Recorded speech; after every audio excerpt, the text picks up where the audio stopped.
Hello guys, welcome to ज्ञान classes. मैं मोहम्मद अब्देली एक बार फिर आपके सामने इंग्लिश के चैप्टर नंबर 5 को लेकर आया हूं। आज एन एपिटफ पोएम को आज हम लोग देखेंगे। माफी चाहता हूं, बहुत दिनों बाद आया हूं, किसी काम से बिजी था, लेकिन सुबह का भूला शाम को घर आ गया है। बस आप हमें माफ कर दें। अब वीडियो लगातार आएंगी, तो आइए हम शुरू करते हैं बिना देरी किए हुए। एन एपिटफ किनके द्वारा कंपोज किया गया? तो ये वॉल्टर डेलामेयर के द्वारा कंपोज किया गया। ठीक है सर, समझ में आ गया ये बात। तो आइए हम लोग देखते हैं। तो एक आपका ऑब्जेक्टिव का क्वेश्चन बन गया, ये है कि नहीं? हम लोग साथ में वीडियो के साथ क्या देखते हैं कि ऑब्जेक्टिव भी हमारा क्या बन रहा है। तो ये किनका लिखा हुआ है, किनका कंपोज किया हुआ है? वॉल्टर डेलामेयर के द्वारा ये कंपोज किया गया है। तो आइए इनकी शॉर्ट समरी में हम क्या देख रहे हैं कि वॉल्टर डेलामेयर कब बॉर्न हुए? तो कब बॉर्न हुए हैं? ये 1873 में 1873 में बॉर्न हुए और डेथ कब किए? 1956 में।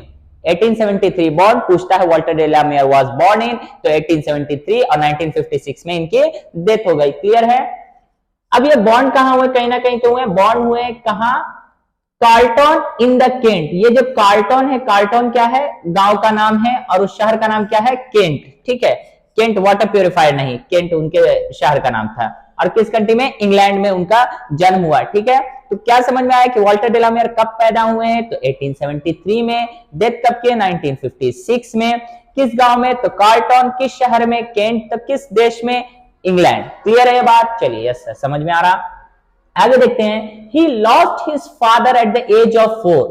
जब वह 4 साल के थे, उस एज में उन्होंने अपने पिता को खो दिया। बहुत ही दुख की बात है।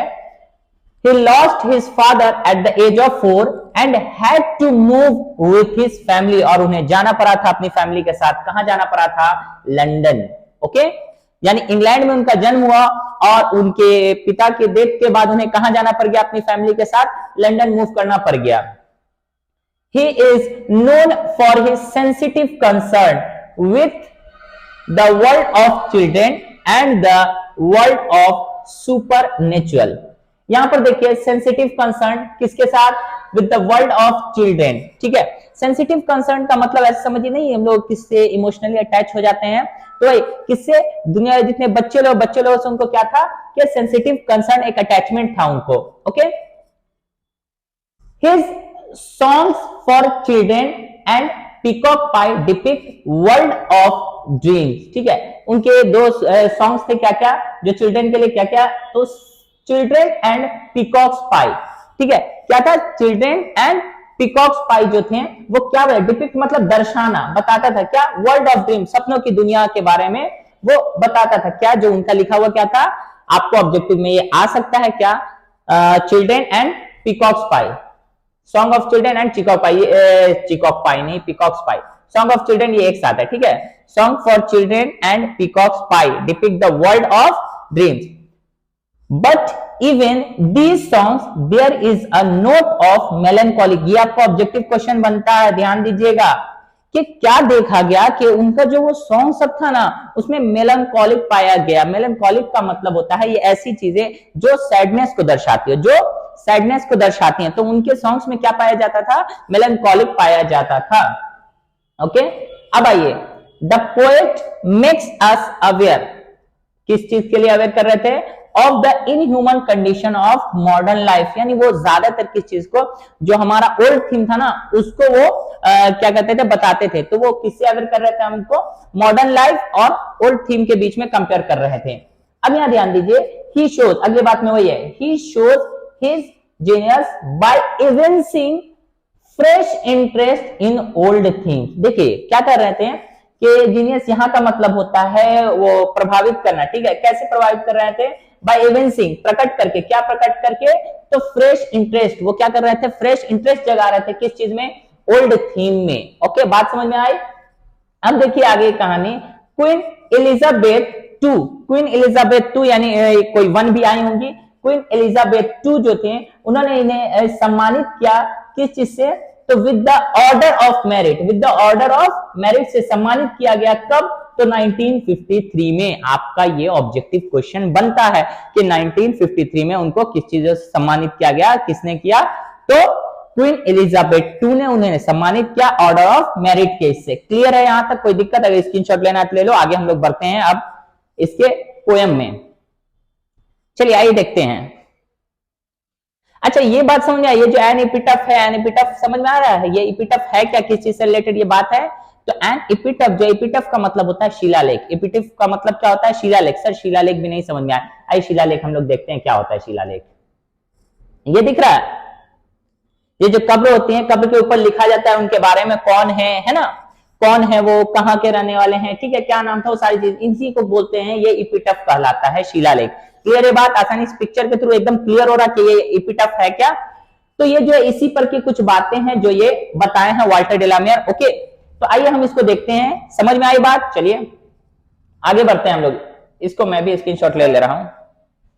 चलिए देखिए अब हम लोग पोएम को समझते हैं क्या है, क्या था उस एपिटफ पर लिखा हुआ। एपिटफ मतलब शिलालेख, ठीक है।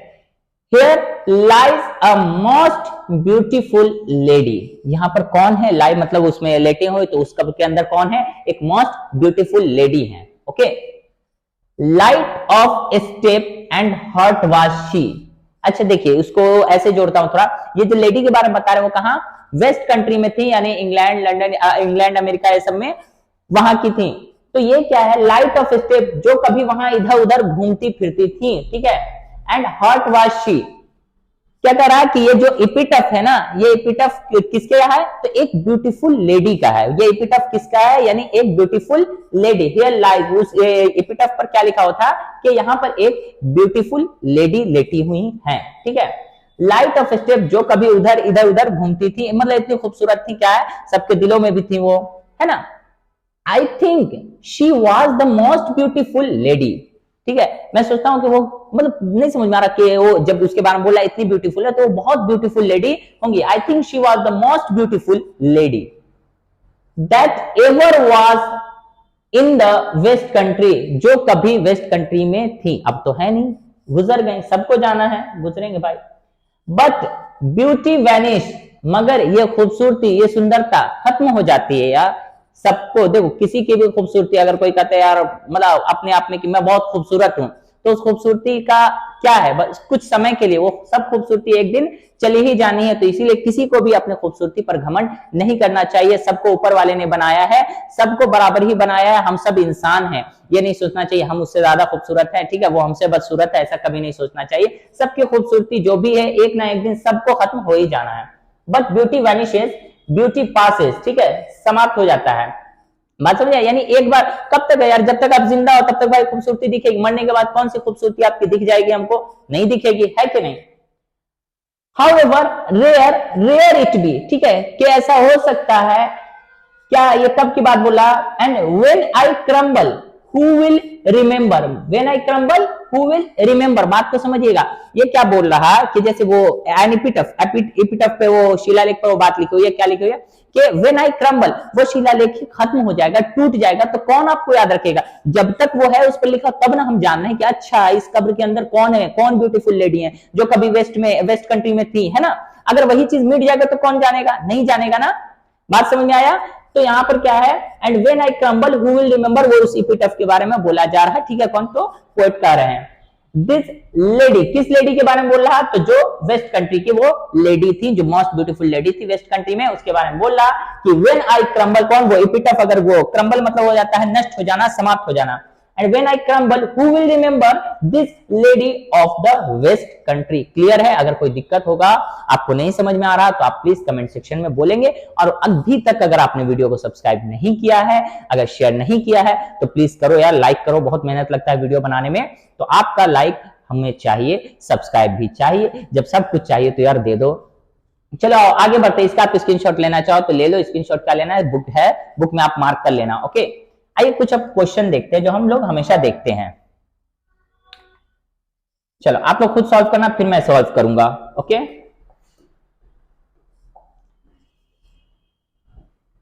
चलिए स्क्रीनशॉट ले लिया, मुझसे पहले ही सॉल्व कर लिया होगा। चलिए ठीक है, अब मैं सॉल्व करता हूं। And when I crumble who will remember who is I in line. कौन है भाई? पोएट, लेडी, चाइल्ड, मदर, कौन है? पोएट, ठीक है ना। पोएट ना बता रहे हैं कि वो जो एपिटफ, एपिटफ उन्हीं का कंपोज किया हुआ, तो फिर वो क्या है, अगर वही समाप्त हो जाएगा तो कौन याद करेगा, है कि नहीं। चलिए, in which poem does the poet express his sad feeling for a beautiful lady. किस पोएम में ब्यूटीफुल लेडी के बारे में बताया गया? तो एन एपिटफ में ब्यूटीफुल लेडी के बारे में बताया गया। क्लियर है। Walter de la Mare makes us aware of the, वो हमें किस चीज से अवेयर कर रहे थे?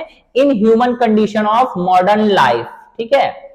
चलिए, Walter de la Mare was born in, कब उनकी पैदाइश हुई? तो 1873 में। When I crumble who will remember is taken from an epitaph से लिया गया है, ठीक है। एपिटफ का मतलब शिलालेख, सर पत्थर पे लिखी हुई बातें। In Walter de la Mare songs there is a note, उनके सॉन्ग में क्या नोट किया गया कि मेलनकॉली होता है, दैट मींस सैडनेस उनके पोएम में दिखता है। However rare it be and when I crumble is taken from, कहां से? एन एपिटफ से लिया गया। देखिए, दो तीन तरीके से क्वेश्चन पूछ सकता है, जैसे यहां पूछा गया ना कहीं पे when I crumble who will remember, इस तरीके से पूछा डायरेक्ट, और एक ये दोनों देखे, तो आप याद रखिएगा अलग अलग जाए। मैंने साइंस, आर्ट्स, कॉमर्स सबका मिलाकर क्वेश्चन यहां पर दिया है ताकि कोई भी आपका छूटे नहीं। अगर आर्ट्स वाले का आपको साइंस वाले को दे दे, साइंस वाले का कॉमर्स वाले को दे दे, तो उससे कोई टेंशन आपको नहीं लेना है, सारा क्वेश्चन यहां पर। स्क्रीनशॉट ले लो, आगे कुछ क्वेश्चन और है।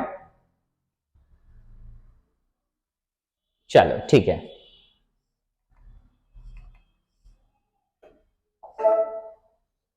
चलिए इसको जल्दी से बनाइए। तो हो गया, स्क्रीनशॉट ले लिया। चलिए अब मैं बनाता हूं। देखते, who was light of step and heart, कौन? A beautiful lady, an ugly lady, an old lady, a mad lady. Sir पहला ए वाला सही हो जाएगा। सही है, बिल्कुल आप सही हो। The line I think she was a most beautiful lady is taken from, जब मोस्ट ब्यूटीफुल लेडी कहीं पे भी अगर आपको ऑब्जेक्टिव में दिखे तो कहां है भाई? एन एपिटफ, सबसे सुंदर जो औरत थी, लड़की थी, वही थी एन एपिटफ में। एन एपिटफ इज रिटेन बाय, किनके द्वारा लिखा गया? तो वाल्टर डेलामियर के द्वारा लिखा गया है। Okay, dash was honoured with the order of merit in 1953, किसको सम्मानित किया गया था ऑर्डर ऑफ मेरिट से? तो वाल्टर डेलामियर को। क्लियर है यहां तक? स्क्रीनशॉट लेना चाहो ले लो। आज की कहानी हम लोग यहीं समाप्त करेंगे। अगर आपको नोट्स चाहिए, पीडीएफ नोट्स चाहिए, आपको क्वेश्चन है, तो आपको मैसेज करना होगा मेरे व्हाट्सएप पे।